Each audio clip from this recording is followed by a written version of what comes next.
तो नमस्कार दोस्तों, आज हम बात करेंगे ब्राज़ील में हुई ब्रिक्स समिट के बारे में। क्या नए डिसीजन इस समिट में लिए गए? क्यों डोनाल्ड ट्रंप इस समिट के अगेंस्ट है? और मोदी जी की इसमें क्या अहम भूमिका रही? जैसा कि हमारे पीएम नरेंद्र मोदी 5 देशों की विजिट पे गए हैं, जो कि है Ghana, Trinidad and Tobago, Argentina, Brazil और नामीबिया। तो इसमें से इस साल की होने वाली ब्रिक्स समिट इस बार ब्राज़ील में हुई। वहाँ के पीएम लुइस लुला ने इसकी मेज़बानी की। देखें, सबसे पहले तो हम ये जानते हैं कि ब्रिक्स क्या है। ब्रिक्स जो है वो 5 देशों का एक संगठन है, जो ये ब्राज़ील, रशिया, इंडिया, चाइना और साउथ अफ्रीका को मिल के बनाया गया है। ये जो कंट्रीज़ है फास्टेस्ट ग्रोइंग इकोनॉमीज़ हैं। इनमें ग्लोबल इकोनॉमी पावर बनने की पूरी काबिलियत है। इनका जो मूल उद्देश्य है, वो है एक दूसरे को आर्थिक मदद करना, ट्रेड को बढ़ावा देना, डेवलपमेंट करना और वर्ल्ड गवर्नेंस करना, मतलब एक दूसरे के निजी मामलों में उनके साथ खड़े रहना, जैसे कि टेररिज्म और सिक्योरिटी रिलेटेड। वर्ल्ड वॉर 2 के बाद हमेशा वेस्टर्न कंट्रीज का ही डोमिनेंस रहा है पूरे वर्ल्ड पे, जिन्होंने सारा मार्केट कॉर्नर कर रखा है और पावर भी अपने हाथ में रखी है।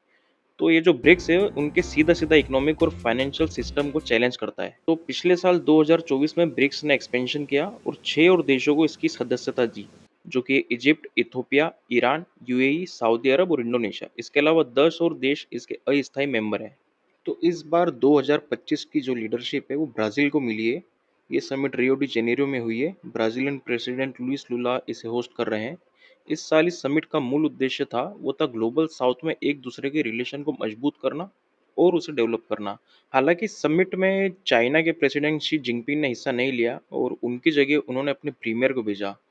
और जो रशिया के जो प्रेसिडेंट है पुतिन, उन्होंने पूरा समिट वीडियो कॉल पे किया, क्योंकि इंटरनेशनल क्रिमिनल कोर्ट ने यूक्रेन पे युद्ध के चलते उनके खिलाफ अरेस्ट वारंट जारी कर रखा है। ब्रिक्स में इस बार गाजा और यूक्रेन में चल रहे प्रॉब्लम पे भी डिस्कशन हुआ। साथ ही इसराइल और अमेरिका ने जो मिल के ईरान पे हमला किया था, उन्होंने उसे भी कंडेम किया, क्योंकि इंटरनेशनल कानून का उल्लंघन है। इन्होंने यूएस डॉलर के बढ़ते डोमिनेशन और बढ़ते टैरिफ के बारे में भी बात की। हालांकि काफ़ी समय से ब्रिक्स इस बात पे जोर दे रहा है कि इनके बीच में जो ट्रेड है, वो डॉलर को रिप्लेस करके लोकल करेंसीज में किया जाए। पिछले साल का जो 16वां ब्रिक्स समिट था, उसमें पुतिन के हाथ में आप ये नोट देख सकते हैं। ये एक बैंक नोट है जो रशिया ने डेवलप किया। इसके बाद से पूरी दुनिया में कंट्रोवर्सी हुई, जिससे यूएसए काफ़ी नाराज़ हुआ। इसका साफ साफ ये मतलब है कि ब्रिक्स ने अमेरिकन डॉलर को रिजेक्ट कर दिया है। ये मुद्दा इस साल की ब्रिक्स समिट में भी हुआ था। हालांकि इसमें बाद में कुछ भी डेवलपमेंट देखने को नहीं मिला, क्योंकि डॉलर को चैलेंज करना इतना आसान भी नहीं है। इसीलिए शायद ये जो समिट हुआ है, इसमें मोदी जी ने ग्लोबल साउथ को स्ट्रॉन्ग करने की बात कही और आईएमएफ और वर्ल्ड बैंक जैसी संस्थाओं को इन्हें सपोर्ट करने को भी कहा। मोदी जी ने इस साल पहलगाम में हुए टेररिस्ट हमले का भी मुद्दा उठाया और ब्रिक्स देशों से इस तरीके के अटैक पे सख्त कार्रवाई करने को भी कहा।